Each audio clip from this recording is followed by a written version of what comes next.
Ah, enfin les vacances estivales. Cette période que l'on a tant attendue pour enfin prendre du temps pour soi et les autres.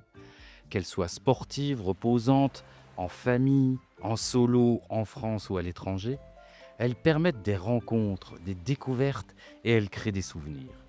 Dans nos capsules spécialités, nous irons à la rencontre de directrices qui proposent de nombreuses activités pour les enfants durant cette période estivale. Elles vous donneront également des conseils précieux pour passer des vacances en toute sérénité. Bel été à tous!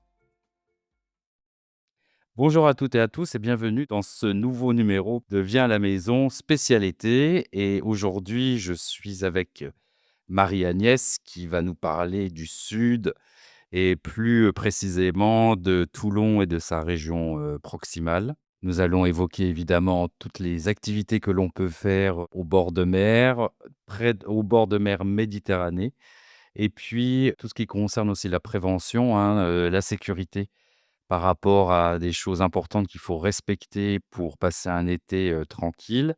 On évoquera aussi les activités que peuvent faire les familles qui n'ont pas la chance de partir en vacances, même s'ils habitent dans des lieux déjà qui font rêver, parce que le sud, ça fait toujours rêver. Et puis, Marie-Agnès pourra donner d'autres conseils si elle le souhaite. Bonjour Marie-Agnès, Bonjour Gérard. comment vas-tu? Très bien, sous le soleil.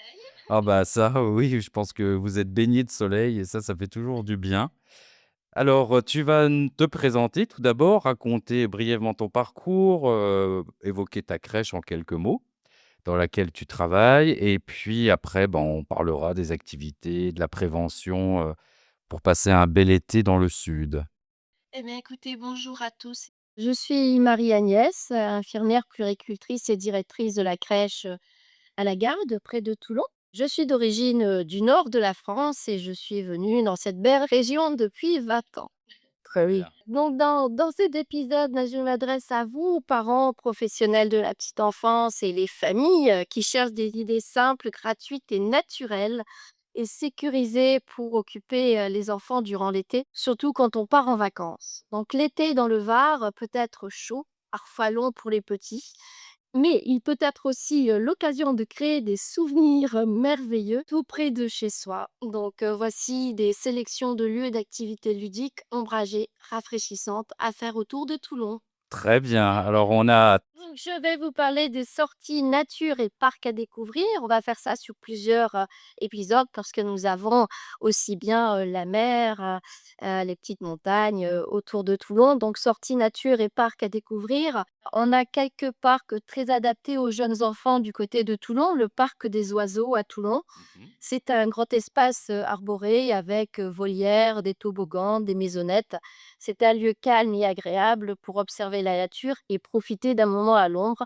Et c'est ouvert de 8 heures à 19 heures. Nous avons l'écoferme de la Barre à la Palace. C'est un lieu éducatif gratuit avec animaux, potagers, jardin d'eau et atelier nature tous les mercredis.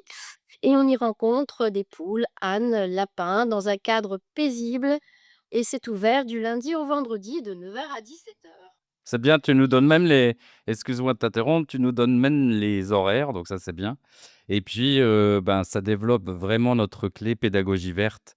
Mais ça, je tiens à le signaler, hein, et je remercie aussi tes collègues, qui ont créé ces podcasts pour, cet été.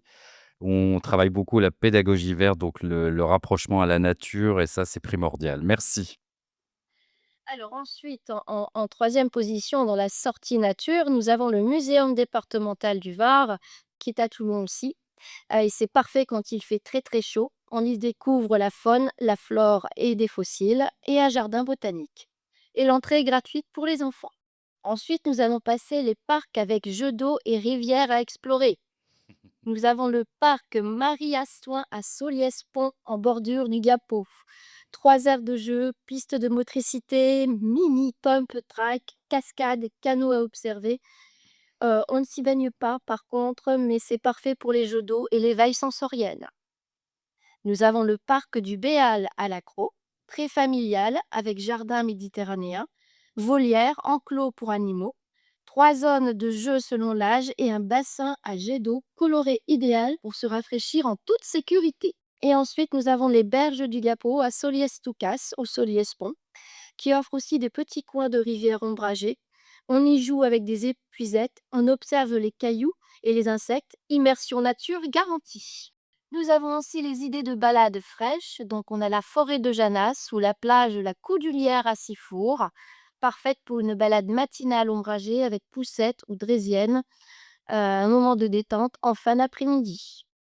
Et ensuite, en dernière position, nous avons le lac du Revest et la réserve de Costebel permettent aussi un joli moment de pique-nique à l'ombre, d'observation des animaux ou une promenade au calme. Et puis nous avons tout ce qui est, bah, voilà, nos plages du côté de Toulon, Sifour, Hyères, toutes les plages qui sont surveillées, par Mmh. nos amis les pompiers. Très bien. Alors, je voulais te dire aussi, je précise toujours parce que je l'ai précisé aussi à tes collègues lors des podcasts, que si les familles qui nous écoutent ou les personnes qui sont en vacances, dans la région peuvent aller directement à l'office du tourisme pour récupérer des brochures, des flyers et avoir plein d'informations, capitales sur, ce qui est proposé tout au long de l'été, donc tout ce que tu nous as cité, mais j'imagine qu'il y a plein de festivals, ce genre de choses également, parce que c'est la période où il y a une richesse, d'activités proposées. Ouais, les familles qui ne partent pas en vacances et qui restent un peu sur notre région, sur Toulon, ben nous avons on peut leur conseiller de créer une semaine, à thème, Oui. avec des voyages imaginaires dans un pays, une jungle, camping dans le salon ou journée pique-nique dans le jardin ou sur le balcon.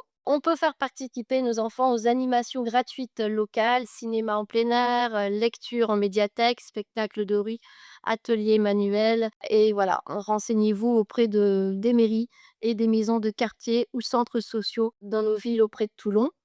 Et puis, on peut inventer aussi des petits rituels d'été, lecture sous un arbre, land art avec des feuilles et des cailloux, peinture sur galet ou encore bain de pied dans une bassine avec musique douce. Très bien. C'est des belles idées et tes autres collègues, elles ont exprimé et c'est revenu souvent le fameux pique-nique à la maison et je trouve ça une super idée parce que je le répète, même si on peut pas partir en vacances, on peut travailler son imaginaire ou, reconstituer un endroit que l'on aime ou que l'on aimerait, visiter et puis avec peu de moyens, on peut reconstituer ce lieu et puis, ben, partir, l'esprit, ailleurs et c'est ça qui est chouette, pour toute la famille. Donc, ça, c'était des bonnes combines. Merci, Marie-Agnès. Alors au niveau, prévention maintenant, j'imagine que même si on en a déjà parlé sur les autres podcasts, il est impératif de se répéter parce qu'il y a trop d'incidents ou d'accidents durant l'été, du manque de vigilance. Donc il est important qu'on redise les choses. Donc tu vas redire des choses que tes collègues ont déjà dites, mais c'est très, très bien de le redire. Pardon, on redira, les choses qu'il faut tenir compte, mieux ce sera, pour passer un été tranquille. Alors, nos conseils pratiques pour l'été et surtout dans notre région, pour tous, que se passe bien, éviter nos sorties entre 12 et 16 heures, préférez tôt le matin ou en fin de journée. Chapeau, lunettes, crème solaire indice 50, vêtements clairs et couvrants sont indispensables. Mmh. Toujours prévoir de l'eau, un goûter et un change pour les petits, les stimuler à boire. Et attention aux moustiques ou aux tiques, optez pour des répulsifs doux et vérifiez bras et jambes au retour. Le zoom sécurité au bord de l'eau ou en sortie. Jamais de moment sans surveillance, 10 centimètres d'eau suffisent pour un accident. Mmh. Gardez toujours un adulte à portée de vue et d'action. Et en groupe, répartissez-vous les rôles entre adultes et comptez les enfants à chaque déplacement.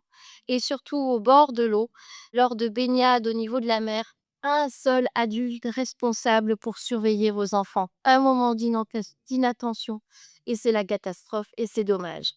Voilà. Et toujours prévoir une petite trousse de sécurité avec pansement, crème, piqûre, désinfectant et bouteille d'eau. C'est très bien de repréciser tous ces j'allais dire ces fondamentaux, parce que c'est vraiment fondamental. Parce que, même pour l'eau, quand on va à la baignade, c'est mieux d'accompagner les enfants, même pas les surveiller à distance, hein. C'est d'être vraiment dans l'eau en même temps qu'eux et avec eux et que ça soit aussi dans des piscines, parce qu'il faut pas oublier que même dans les piscines, on se dit: «Oh les piscines, on est tout près» et cetera. il faut toujours accompagner ses enfants dans une piscine, même si, comme tu le disais, elle n'est pas profonde, il faut quand même toujours avoir un œil et accompagner, c'est l'essentiel, pour, vraiment profiter de chaque instant et que, bah, ces instants soient joyeux et provoquent des souvenirs, mémorables. Et sinon, tu as d'autres petits conseils à nous donner, Marie-Agnès, avant que l'on se quitte? Juste que, que vous, famille, partiez ou non cet été, rappelez-vous que les enfants n'ont pas besoin de beaucoup pour être heureux. Oui. Un peu d'eau, un coin de rond, des rires partagés et du temps passé ensemble suffisent à créer des souvenirs. Et puis prenez soin de vous, hydratez-vous bien, amusez-vous simplement et passez un bel été en famille. C'est très chouette, bah, c'est un très beau message, plein d'enthousiasme. Ça fait plaisir et je pense que la majorité des familles et des personnes qui nous écoutent va passer un été inoubliable avec plein de souvenirs. Marie-Agnès, je te remercie infiniment pour, tous ces détails et ces précisions, sur ce qu'on peut faire, en tout cas dans le Var, mais le sud est très, très vaste, hein, parce qu'on pouvait évoquer, Marseille, on pouvait évoquer Nice, Grasse, on peut évoquer, Villeneuve-Loubet, enfin plein, plein, plein, plein d'endroits. Cagnes-sur-Mer, enfin c'est la Riviera et c'est magnifique et c'est fantastique, ça fait toujours aussi rêver. Donc mais on s'est concentré que sur la région de Toulon. Mais pour les autres régions, renseignez-vous, contactez les offices de tourisme, allez sur les sites internet des villes qui vous donneront, plein de précisions et surtout, passez tous et toutes un bel été. Merci beaucoup à notre invité du jour et merci à vous qui nous écoutez. Si cet échange vous a plu, n'hésitez pas à vous abonner, à laisser un avis et à le partager autour de vous. Pour continuer la discussion et découvrir encore plus de contenu sur la parentalité, retrouvez-nous sur nos réseaux sociaux ainsi que sur notre chaîne podcast Viens à la maison. On se retrouve très vite pour un nouvel épisode où vous découvrirez les clés pour une parentalité décomplexée. D'ici là, prenez soin de vous.